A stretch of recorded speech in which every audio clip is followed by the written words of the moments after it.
안녕하세요. 옐런 장관이 12월 2일 세미나에서 중국산 제품에 대한 관세를 인하하면 인플레 압박이 줄어들 것이다. 이런 말을 했습니다. 그 이후에도 물가 상승률이 지금 근래 없는 사상 최고치를 찍고 있고, 그러다 보니까 미국도 이 카드를 쓸 가능성이 높다. 이렇게 지금 보여지거든요. 어차피 트럼프 시절에 만든 것을 치우는 거니까 정치적으로도 이익이 된다. 이렇게 판단했을 것 같아요. 트럼프 당시에 미중 무역 분쟁이 치열해지면서 2018년부터 2019년까지 4번에 걸쳐서 관세가 부과가 됐었습니다. 여기가 민주당 텃밭인 에팔레치아 산맥 지역 주들이 있었는데, 힐빌리라고 있어요. 좀 이제 가난한 백인 노동자들. 이 사람들의 강한 지지를 받아서 대통령이 된 트럼프잖아요. 미국의 제조업을 살리기 위해서 저가 제조품을 만드는 중국을 공격해야 된다. 그렇게 할 필요가 있었다라는 거죠. 미국은 임금을 올려도 사람을 뽑기 어려울 정도에다가 실업률이 지금 3%대로 떨어져서 바이든이 최근에 자화자찬을 했습니다. 그러니까 이제 힐빌리들을 위해서 굳이 관세 전쟁을 할 필요가 없는 상황이 됐다라는 거죠. 중국에게 관세 철폐를 던져주고 중국 내에서 인권 등 이런 거 바이든이 원하는 딜을 하나 얻어올 수 있는 상황이 됐기 때문에 정치를 고려한다라고 하면은 옐런의 말이 실제화될 가능성도 높다. 이렇게 볼 수 있어요. 트럼프의 관세 전쟁 덕에 지금 관세율이 최대 25%까지 올라갔는데, 이게 어떤 얘기냐면 1,000원짜리 물건에 250원의 세금을 붙였다는 얘기예요. 1,250원이 된다라는 겁니다. 반대로 말하면 이 관세를 떼어버렸을 때 1,250원 하던 물건을 1,000원에 팔 수 있다라는 거죠. 굉장한 인플레이션 하방을 노려볼 수 있다. 그런 이야기인 거예요. 좀 세부적으로 보자라고 하면은 그동안 관세 매긴 그 금액들을 보면은 총 합치면 1차, 2차, 3차가 2,500억이거든요. 이게 25%였었으니까 625억 달러. 네 번째 게 3천억 달러에다가 10% 관세였었으니까 300억 달러. 총 925억 달러. 우리 돈으로 111조의 관세가 사라지는 효과가 날 수 있다라는 거죠. 그러면 물가가 111조가 낮아지는 효과가 발생하는데, 한 방에 다 하진 않을 거예요. 왜 그러냐면 단계적으로 하는 게 훨씬 더 나아요. 단계적으로 관세를 하나씩 철폐, 취소하겠습니다. 이렇게 말할 거예요. 물가가 더 낮아질 수 있다라는 기대감을 주는 게 심리적으로 훨씬 더 효과적입니다. 인플레이션은 왜 그러냐면 실제 인플레이션이랑 기대 인플레이션이라는 게 있어요. 이제 그러면 기대 인플레이션은 지금의 물가 하락 정책을 펼쳐도 조금 있으면 아니야 다시 오를 거야. 이제 이런 기대감 때문에 가격이 안 내리고 버티는 거예요. 어차피 올라갈 거라 생각하기 때문에. 그래서 가격을 내리지 않는 거예요. 근데 기대 인플레이션을 죽여야지만 그 물가가 떨어지게 되는 건데, 이 기대를 없애려면 앞으로도 가격을 더 내리는 조치를 취하겠다라는 공포를 심어줘야 됩니다. 그래서 기대 인플레까지 완벽히 제거를 해야 된다. 그렇게 보는 거거든요.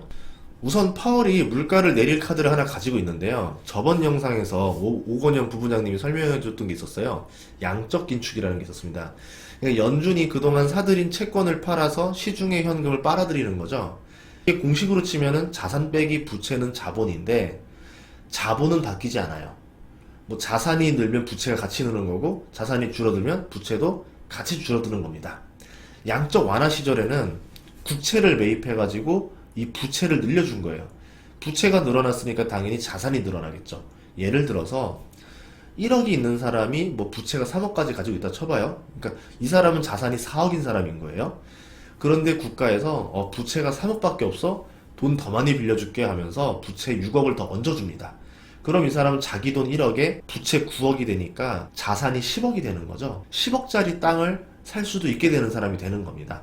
이 마치 경제로 치면은 진통제를 놔가지고 코로나로 인한 경기 침체를 막아버렸다. 이렇게 볼 수 있는 거죠. 이렇게 부채로 기업들, 개인들이 돈을 막 만지기 시작하니까 자기 돈인 줄 아는 거예요. 이 돈을 어찌할 줄 몰라요. 이거 어떡하지 하다 보니까 소비를 하기도 하고 투자를 하기도 하죠.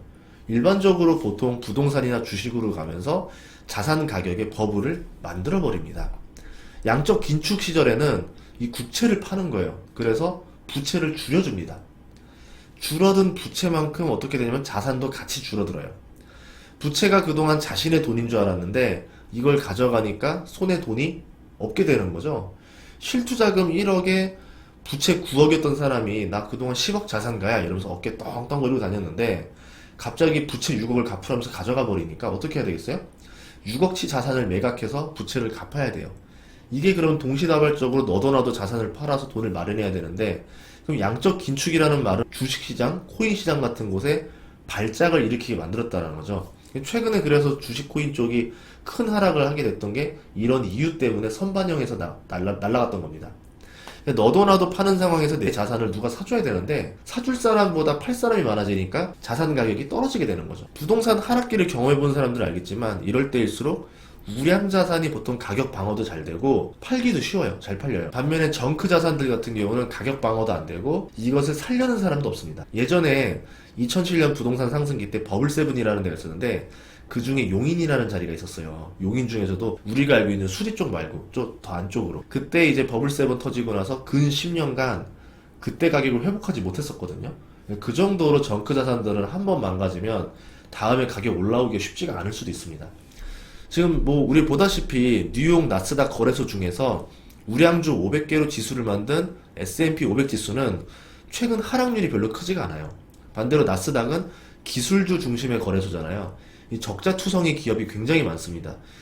꿈만 믿고 이제 달려든 거죠. 스펙주라던가 밈주들의 하락이 굉장히 컸어요. 그래서 보면 나스닥 최근 하락률이 굉장히 컸다 이렇게 볼 수 있는데요. 그럼 미국도 이 정도인데 신흥국은 어떨까요? 그러니까 파월이 가진 무기는 화염 방사기 수준이다 이렇게 볼 수 있다는 거죠. 경제가 좋을 때 만약에 이 양적 긴축이라는 카드를 써야지, 만약에 경제가 나쁠 때 이 카드를 쓰면은 그거 있죠. 그 타노스의 핑거스톤 딱 내는 거, 그 급이 될 수 있다는 거예요. 뻥 좀 보태면 주식의 절반이 사라질 수도 있다 이렇게 본다는 거죠. 반면에 옐런이 주장하는 지금 대중 관세 철폐는 트럼프가 했던 중국에 대한 관세를 줄여서 물가를 잡자라는 뜻이에요. 그러면 시중의 유동성을 회수하지 않아도 물가를 잡을 수 있다라는 뜻이죠. 이게 뭐 민주당에서 말했던 현대통화이론 MMT의 주장인데, 경기 부양을 위해서 화폐를 계속 발행하고 지출이 세수를 넘어도 된다, 이런 생각에 대한 철학 중의 연장이거든요. 즉 돈을 막 찍어도 물가가 안 오르니까 더 찍어도 된다, 그때 말했던 2020년 철학을 지금 그대로 계승하면서도 물가를 잡는 묘수를 말했다라는 거죠.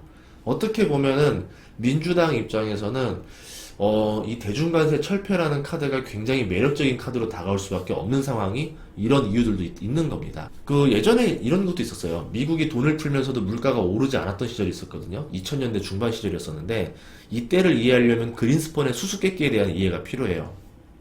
2005년 2월에 당시에 연준 의장인 그린스펀이 미국 상원에 제출했던 통화보고서에서 이렇게 말을 합니다. 미국이 물가를 잡기 위해서 정책금리를 올렸지만 시장금리가 오히려 떨어지는 현상이 벌어졌다. 이게 수수께끼다 이런 말을 했는데요. 그 이유에 대한 추측으로 연준의 조기금리 인상에 따른 경기 둔화 가능성, 그러니까 최종 정책금리가 높지 않을 거라는 기대가 반영됐다는 거예요.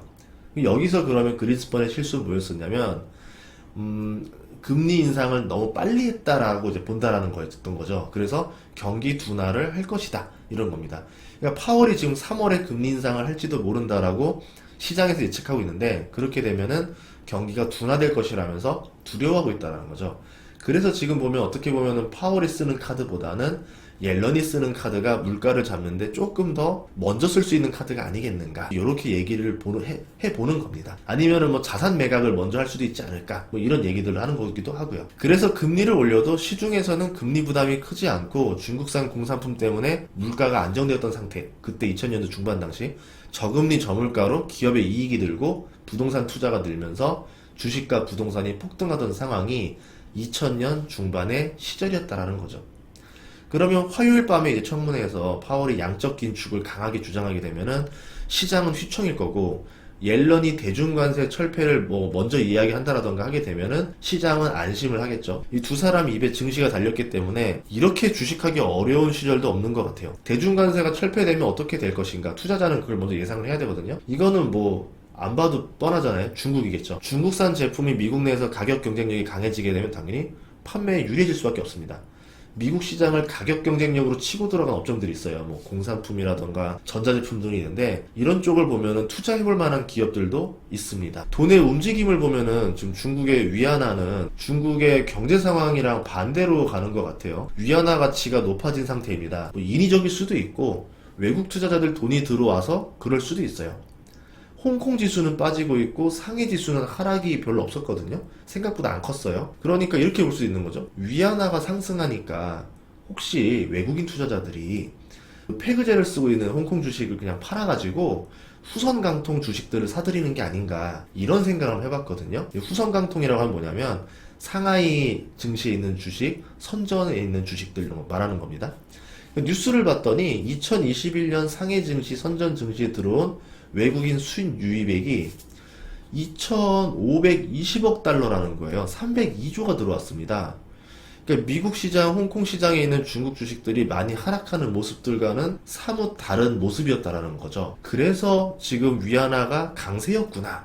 이렇게 생각해 보니까 말이 또 맞는 것 같아요. 그러면 중국 기업들이 미국에서 관세 없이 활기를 치고 다니면은 경쟁 제품이 겹치는 나라들이 있죠. 뭐 한국이라던가 대만이라던가 베트남, 좀 더 하면 이제 일본까지 이렇게 다소 불리해지게 될 건데, 그럼 우리는 투자를 어디에 해야 되냐면 중국과 가격 경쟁을 하지 않아도 되는 업종들이 있어요. 또는 이제 그런 기업들 위주로 투자를 하는 게 혹시 모를 옐런의 예상치 못한 발표를 피할 수 있는 방법이 아닐까 이렇게 생각을 해봅니다.